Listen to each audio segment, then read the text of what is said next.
बिस्मिल्लाहिर्रहमानिर्रहीम। अस्सलाम वालेकुम। मैं हूं आबिद अजीज और आज मैं डिस्कस करने जा रहा हूं होम्योपैथिक मेडिसिन बायोप्लास्टिन नंबर 25 यानी कि बायोप्लास्टिन नंबर 25 को। ये तेजाबियत, गैस और बदहजमी के लिए मौजू है।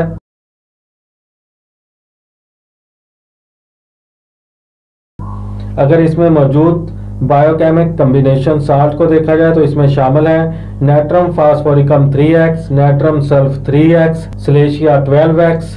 ये इसमें इक्वल मकदार में शामिल की गई हैं। मैदे की बेकायदगी की वजह से ग़िज़ा हजम नहीं होती और मैदे में तेजाबियत पैदा होकर गैस की शक्ल इख्तियार कर लेती है। पेट में अफारा, रियाही दर्द, सुफरा की ज़्यादती, मरोड़ और सर में दर्द रहता है। मैदे की खराबी की वजह से ग़िज़ा हजम ना होने से खून बनने का अमल रुक जाता है और यरकान की शिकायत भी हो जाती है। यह दवा मैदे के निज़ाम को दुरुस्त रख कर बदहजमी, मैदे में तेजाबियत और गैस बनने के अमल को रोकती है। इसकी खुराक को अगर देखें तो 4 गोलियां बड़ों के लिए और 2 गोलियां बच्चों के लिए एक ही टाइम में दिन में 4 मरतबा इस्तेमाल की जा सकती हैं, हर 3 घंटे के वक्फे के साथ।